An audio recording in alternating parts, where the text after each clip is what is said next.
What's up, you guys? Tim Trevathan with Trevathan Homes here on a back to the basics video. Yes, we're gonna cover the fundamentals of buying a home. Why? Because I've been 2 years into this channel and I haven't done it, surprisingly. And I think it's good to cover it because, of course, if you're watching this video and my channel looking to make a move to Georgia, you may be wondering, well, how do you buy a home to begin with? So this is the video for you. And if you are interested in new construction, I've already done a part 1 and part 2 series on that. Basically, it's titled The Step-by-Step Process of How to Buy a New Construction Home in Georgia. I did that earlier this year and it has been very helpful for clients. In fact, had 2 people reach out, became homeowners after watching that video because they gained confidence after knowing more about the process of buying a new construction home. And so this one is similar, except it's gonna cover more of resale homes. So let's go ahead and dive in.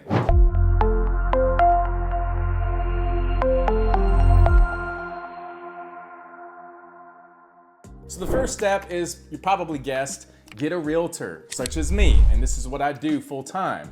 Once you have a realtor, you wanna get a pre-approval letter with a mortgage lender. Oftentimes it's best to go with a local lender, somebody who works 24/7. As far as answering questions on the weekends, that is a very valuable asset and resource to have. And once you get that pre-approval letter, you can start looking at homes. Now, take a step back. When it comes to the pre-approval letter, how do you get pre-approved? Basically, you want to put your 2 tax returns, your last 2 years tax returns submitted into the portal with the lender on their website, as well as last 2 months bank statements, last 2 months pay stubs for your job, and a soft pull on your credit. Once you've done that, you basically can get a pre-approval letter. Actually, you need a hard pull on your credit to get a pre-approval letter, but if you just submit the application online, which takes about 15 minutes, you can get what's called a pre-qualification letter, which is the very preliminary step. But if you want to actually have something ready when it comes to submitting an offer, you want to have a pre-approval letter. Now, if you're looking to buy in cash, that's a totally different story. You don't need a loan. So with that process, you need a proof of funds, which basically means a bank statement at your bank or your stock portfolio account, where with an official letterhead, it shows your balance there that can meet or exceed the purchase price of what you plan to offer on a house. So that is liquid cash in hand. Whereas you've got a financed situation where you're using a conventional or FHA or VA loan product, or USDA in some parts outside of Metro Atlanta, then you can go that route. Most buyers are going to go with that route because that's what we do in this day and age, is getting loans in terms of being able to qualify so that you can purchase a home. So once you've got that, then you can talk with your realtor. Hey, I've got the pre-approval letter in hand. A lot of times I'm in touch with the lender as well, and they tell me. I set up a client portal on our FMLS site. First Multiple Listing Service. That's what FMLS stands for. And basically this is our direct realtor site that all listings are input in directly. So if you see any listings on Zillow, that is because FMLS, it feeds through there and propagates it to many different syndicate websites: Zillow, Redfin, Realtor, Trulia, all those are the main websites, and many more. And so you can use Zillow as a resource to look at homes, but also look at FMLS, because just in case there's a home that is active status and then goes pending under contract, if that contract terminates for whatever reason with that buyer, it comes back on the market on active status, FMLS notifies you faster.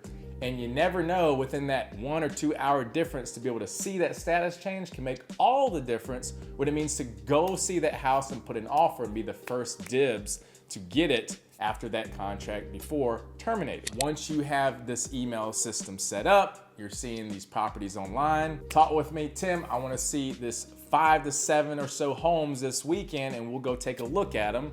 I try to be available to my clients at all times of the day, every day of the week. I know a lot of times it's the weekends where I go show houses because that's when clients are available. So once they give me that list, I will schedule the appointments. All I need is a 24-hour notice in advance to be able to schedule those, because sometimes it's owner occupied or tenant occupied, or they have pets and they need time to be able to get out of the home. Once I get an idea of what kind of home you're looking for, a lot of times I'll recommend to you what kind of home that you should see in addition to the list that you provide me. So then comes showing day. We go and we meet at the first house. I've got a pre-established map route in place going from point A to point B. to make it very efficient to go through all the homes in one day. If we have to see it another day, we certainly can. After we see the homes, if you like one, we submit an offer. Submitting an offer means writing an offer and emailing it to the listing agent who represents the seller, along with an attachment of your pre-approval letter.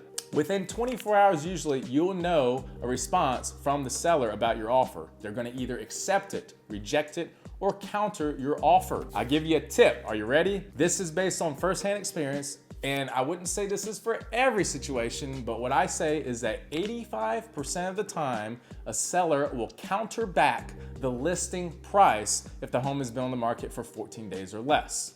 In other words, if the home price is $400,000 and that's their asking price on the market, we offer $390,000. There's gonna be an 85% chance they will counter back with the list price of $400,000. They may give you some credit towards closing costs. It depends if you've got a multiple offer situation or not.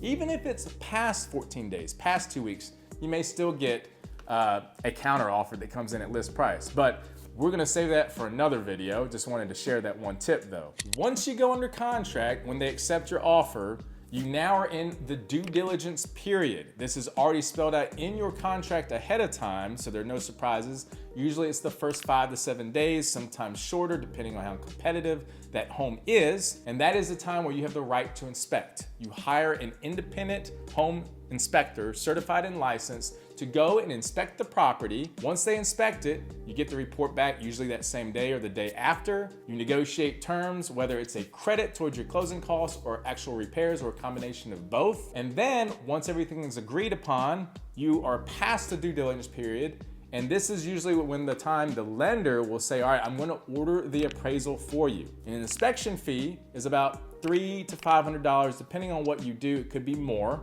And then the appraisal is $400 to $500. These are upfront fees that you have to pay, sunk cost, if you will, that even if you terminate, you can't get this money back. So this is part of the risk of trying to purchase a home. You just have to be mentally prepared for it. While you're going through this appraisal process, they will order the appraisal for you, your lender. Then they'll have the appraiser go out to the property. They'll come back with a report, and then we'll go into that detail as far as what an appraisal looks like in another video. But basically, once you get a good appraisal back, you're fully funded for the loan, then you go and close on the home. And before you do that, usually you do what's called a final walkthrough. 1 or 2 days before closing. Typically, I've been doing it the day of closing, a few hours before, and that is to see the home in the condition, hopefully intact in the way that we originally saw it the first time.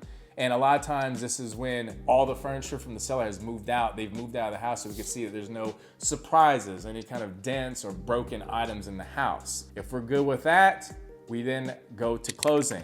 Also, before this final walkthrough period, usually a few days before closing, your lender will tell you what is your full cash to close amount that you need to wire to the closing attorney, and so that you can purchase the home. That will usually involve your down payment plus closing costs, unless if the seller's covering any, which that will also be in another video, as well as any kind of appraisal gap, which thankfully we haven't had to deal with that in recent years, except in 2021 when it was a very competitive market. That will also be in another video. And then basically, once the attorney has the funds, you show up to closing. A lot of times the seller and the listing agent will also be there on the other side of the table with the attorney at the end of one table.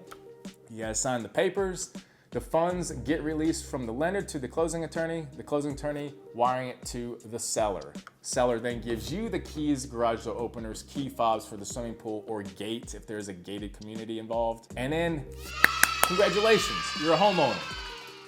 Now, there's a lot more that goes with the offer process in buying a home. This is a general overview, but if you want to know more details, such as what is an appraisal and financing contingency, what are the differences?